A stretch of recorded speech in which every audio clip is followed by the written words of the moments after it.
పాట, ఈ పాట ఏదైతే ఉందో ఒకప్పుడు ఇదే పాట పాడినందుకు పోలీస్ స్టేషన్లో మీతో గోడ కుర్చీ వేయించేలాగా చేసింది.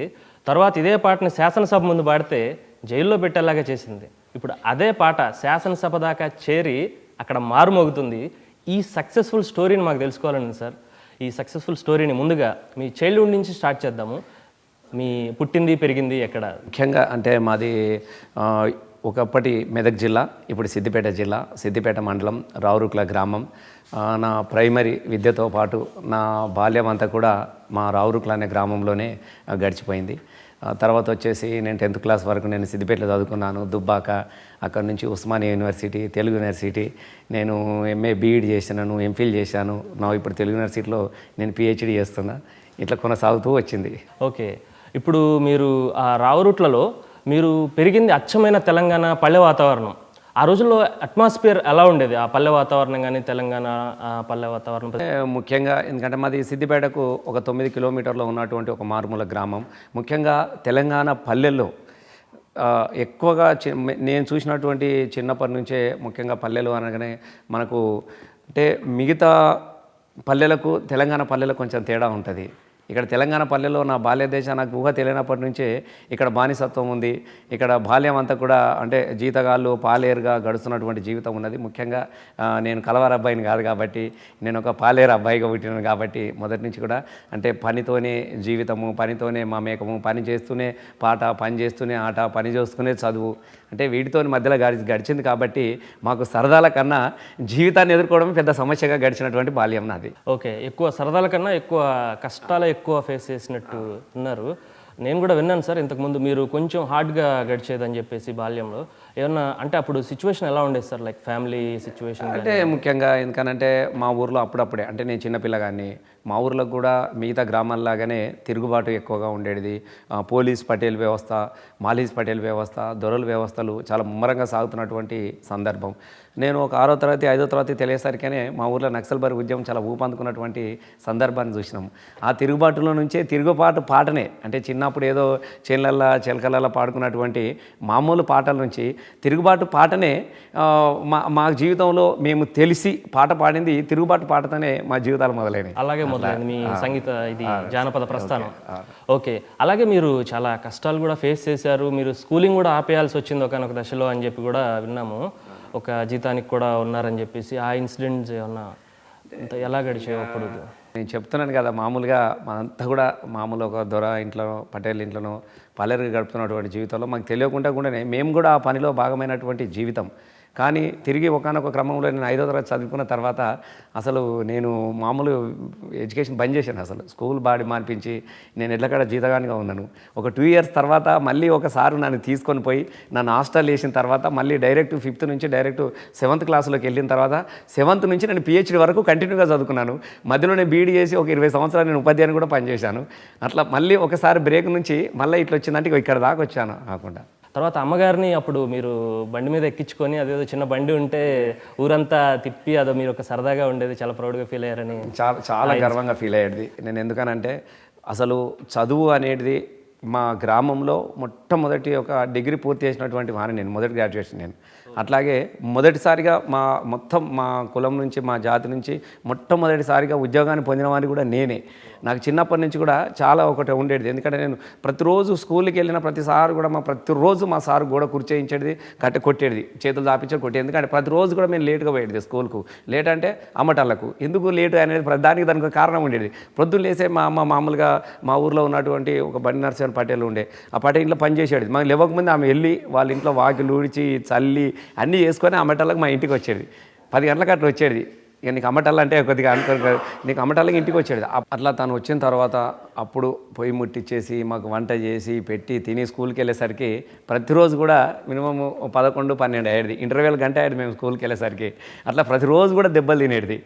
నాకు అప్పుడు నాలో ఒక కసి ఉండేది, అమ్మ ఎందుకు వాళ్ళ దగ్గర పని చేయాలి, మాకు చేయొచ్చు కదనేది ఇట్లాంటి ఒకటి ఉండే. దాని నుంచి మళ్ళీ నేను చదువుకున్న తర్వాత నాకు ఎప్పుడూ ఒక కోరిక ఉండేది. అంటే మా తల్లి ఎంత కష్టపడి మమ్మల్ని ఈ స్థాయికి తీసుకొచ్చింది కాబట్టి, ఏ వాకిళ్ళలో అయితే నా తల్లి పాచి పని చేసిందో, ఏ కళ్ళాలైతే నా తల్లి కళ్ళ మూడ్చిందో, ఆ వాకిళ్ళల్లో నా తల్లి చాలా సౌగౌరవంగా వెళ్ళాలన్నటువంటి ఆలోచనతో నేను ఉపాధ్యాయుని అయిన తర్వాత మొట్టమొదటిసారి బండి కొనుక్కొని మా అమ్మ కోసమే మధ్యాహ్నం ఇంటికి వచ్చేది.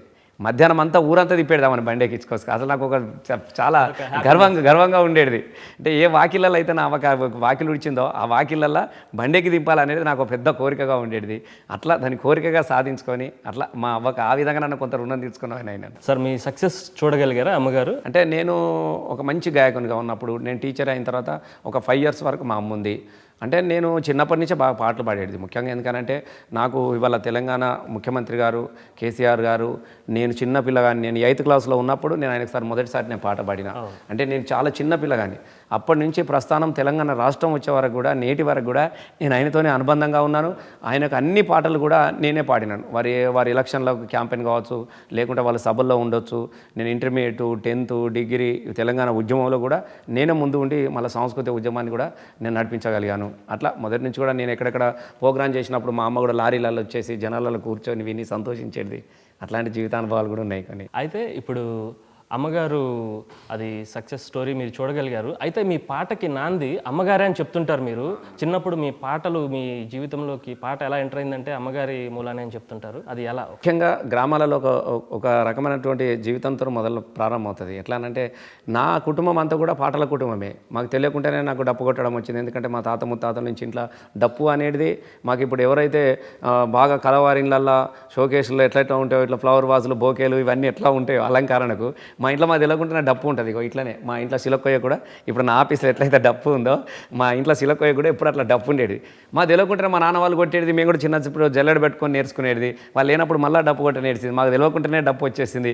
మాకు తెలియకుండానే ఊర్లలో భాగవతాలు ఆడేటివి, చిరుతల రామాయలు ఆడేటివి, సాయంత్రాల పూట అందరు కలిసి కోలాటాలు వేసేటివి, ఇవన్నిట్లలో కూడా మేము భాగస్వామ్యమైనాం. ముఖ్యంగా మా అమ్మ ఎప్పుడైనా నాట్లు వేయడానికి వెళ్ళినప్పుడు మౌనం కూడా తీసుకెళ్ళి వాళ్ళు నాట్లు అలసట మర్చిపోవడానికి మునం పట్టుకొని పాటలు పాడుతూ ఉంటే ఆ ఒడ్డు మీద కూర్చొని ఆ పాటలు పాడుకున్నటువంటి సందర్భం నుంచి నాకు తెలియకుండానే మా అమ్మ పాట నా నోటంటే వచ్చింది. ముఖ్యంగా మా అమ్మ మొట్టమొదటి పాట, మా అమ్మ మొదటిసారి మామూలు అమ్మ నాట్లు వేసుకున్నట్టు పాట, కంది ఊసే కంది గాసే కంది కొనలు నంది మేసే, కంది ఊసే కంది గాస్ కంది కొనలు నంది మే, నంది ఓలే నువ్వే రాంగనో నౌలి కళ్ళ నరుస మంది కళ్ళు మంట మండెనో, నంది ఓలే నువ్వే రాంగనో నౌలి కళ్ళ నరుస మంది కళ్ళు మంట మండెనో, నువ్వు నేను గుడినప్పుడు కొత్త కుండల బెల్లమోల్, నువ్వు నేను గుడినప్పుడు కొత్త కుండల బెల్లమో, ప్రజలన్న మాటలాకును నౌలికల్లా నరుస పాసిపోయే దినామొచ్చెను అంటూ వాళ్ళకు మామూలుగా వాళ్ళకు నచ్చిన కానీ కై కట్టుకొని మామూలుగా నాట్లేసుకుంటా అన్నలను తలుసుకొని పాడే పాటలు కూడా ఉండేవి. చెల్లెలను తలుసుకొని పాటలు పాడేటువంటి, తల్లిదండ్రులను తలుసుకొని ఆ పాటల్లోనే వాళ్ళని యాద్ చేసుకుంటూ వాళ్ళు నాట్లేసుకొని ఆ అలసటను మర్చిపోవడానికి కోసం రకరకాల పాటలు పాడేది. ఆ రకరకాలైన వాళ్ళు నాట్లలో పాడుకునే పాటలు అన్నీ కూడా మేము కొంత రిథమెటిక్ చేసి, అంటే బయటకు వచ్చినప్పుడు నేను 10th క్లాస్లో ఉన్నప్పుడే నేను రేడియోలలో పాటలు పాడినా. నేను 10th క్లాస్ స్టూడెంట్గా ఉన్నప్పుడు అప్పుడు ఆల్ ఇండియా రేడియోలో ఒకటే వారం అంటే ఒక శుక్రవారం పూట ఫ్రైడే మాత్రమే జానపద సంగీత విభాగవచ్చు ఒక 15 నిమిషాలు. ఆ 15 నిమిషాలు దానిలో నేను 10వ తరగతి నుంచి నేను పాట పాడినాను. ఆ పాట పాడినప్పుడు మా ఇంట్లో రేడియో లేదు. మా ఊర్లో కానీ కొమరాయని మస్కట్ పోయిండు, రేడియో తీసుకొచ్చుకొని టేప్ రికార్డు అందులో పోయి మేము వాళ్ళ ఇంటికి వెళ్ళి నేనే సెల్లులు కొనుక్కొని పోయి ఆ సెల్లులు అందులో వేసి పాటలు వినేది. అట్లా ఎక్కువ అట్లా నేను రేడియోలో పాడిన వాటి మొదటి పాట కూడా మా అమ్మ పాటే పాడిన. నేను ఆమె చేన్లలో పాడుకున్న పాటనే నేను కొద్దిగా రిథమెటిక్ చేసి నేను రేడియోలో పాట పాడాను నేను. సార్ అలాగే ఇప్పుడు రేడియోలో పాడానని చెప్పారు. మీ ఫస్ట్ ఎక్స్పీరియన్స్ అది ఎలా ఉండింది సార్? మీ ఊళ్ళో వాళ్ళందరూ, మా ఊళ్ళో బాలకిషన్ ఇలా రేడియోలో వస్తున్నారంటే అందరూ మీ ఫాదర్ ఎలా ఫీల్ అయ్యేవాళ్ళు ఎక్స్పీరియన్స్ గురించి? చాలా సంతోషంగా ఉండేది. ఎందుకంటే మనకి చిన్నప్పుడు ఎట్లా ఉండదంటే మనకేం తెలియదు కదా, రేడియోలో పాటలు పాడుతుంటే రేడియోలో కూడా మనుషులు కూర్చొని పాట పాడుతారేమో అనుకునే వాళ్ళం మేము చిన్నప్పుడు. అంటే పాటలు మనకేం తెలియని ప్రపంచం కదా. అట్లాంటిది మా ఊరి పేరు చెప్పి నా పేరు చెప్పి రేడియోలో పాడడం అనేది చాలా గర్వంగా, మా ఊర్లో కూడా బాగా సంతోషపడేవాళ్ళు. రేడియోలో పాటలు విన్న తర్వాత అక్కడ ఏ భాగవతం జరిగినా భజనలు జరిగినా నా చేతనే ఎక్కువ కూడా పాటలు పాడించేవాళ్ళు. అట్లా నేను మొదటిసారి రేడియోలో పాడిన పాట, నాకు అప్పుడు రేడియోలో మొదటిసారిగా పాట పాడితే 15 నిమిషాలకు 75 రూపాయలు వచ్చినాయి నాకు. అది నా పాటకు నేను అందుకున్న మొదటి వేతనం. 15 minutesకు పాట గుర్తుందా సార్?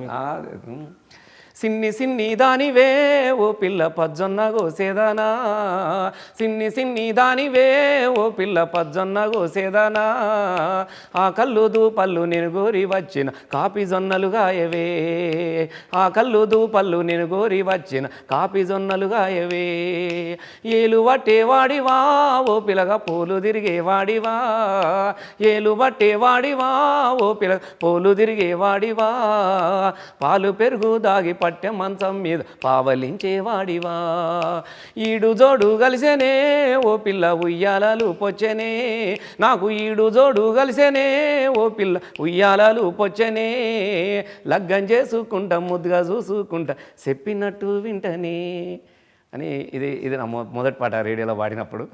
సో అప్పుడు మీ ఊళ్ళో వాళ్ళు బాగా అప్రిషియేట్ చేశారు, చాలా సంతోషపడారు. మీ ఫాదర్ రియాక్షన్ ఎలా ఉంది? మా ఫాదర్ ఇట్లా చాలా సంతోషపడేవాళ్ళు. ఎందుకనంటే మామూలుగా అంటే మనలాంటి వాడు కూడా వెళ్ళి రేడియోలో ఒక పాట రావడం అనేది చాలా చాలా గర్వంగా ఉండేది. చాలా మా ఊర్లో కూడా చాలా గర్వంగా ఫీల్ అయ్యేవాళ్ళు, సంతోషంగా ఉండేది. దాని తర్వాత నాకు కూడా మంచి క్రేజ్ వచ్చేది. ఇంకా రేడియోలో పాటలు పాడి మళ్ళీ ఎప్పుడు పోతామని అడిగేది నన్ను అందరూ. అదే ఎందుకు అడిగారంటే మీ ఫాదర్ మీ పేపర్లో అప్పుడు ఆర్టికల్స్ వచ్చినా కూడా అవి కట్ చేసుకొని పెట్టుకొని ప్రౌడ్గా చూపించుకునే వాళ్ళని కూడా నేను అంటే ఒకనొక క్రమంలో నేను మళ్ళీ కొద్దిగా ఇంటర్మీడియట్ తర్వాత డిగ్రీ తర్వాత కొద్దిగా ఇంటర్మీడియట్కి వచ్చిన తర్వాత కొద్దిగా నేను కాలేజీలో చదువుకున్నప్పుడు కూడా నేను చైర్మన్గా పనిచేసినాను. కొద్దిగా ఎక్కువ ఈ సామాజికమైనటువంటి సాంస్కృతిక మార్పు కోసం కూడా నేను చాలా ప్రోగ్రాంలు ఇచ్చేది. అట్లా ఆ క్రమంలో ఎప్పుడన్నా పేపర్లో వచ్చినప్పుడు ఫోటో వచ్చినప్పుడు మనకు బాగా సంతోషం కదా, వాళ్ళంతా మామూలు పని చేసుకొని బతికేటోళ్ళు, ఒకసారి పేపర్లో ఫోటో రావడం అనేది వాళ్ళకి ఎంత గర్వంగా ఉంటుంది. ఇంక అట్లా మా నాన్న ఏడో పేపర్ వచ్చినా కూడా దాన్ని జింపుకుని జేబులో పెట్టుకుని అందరితో చదివించుకునేది ఊళ్ళే ఆయన సంతోషంగా. అలా హలో అండి, నేను మీ రసమై బాలకిషన్. ఇలా నా మనసులోని భావాలను, నా మాటలను, నా పాటలను, నా జీవితాన్ని హై క్యాచీ క్రియేషన్స్ ద్వారా మీకు అందిస్తున్నాను. వినండి, దీన్ని ఆదరించండి.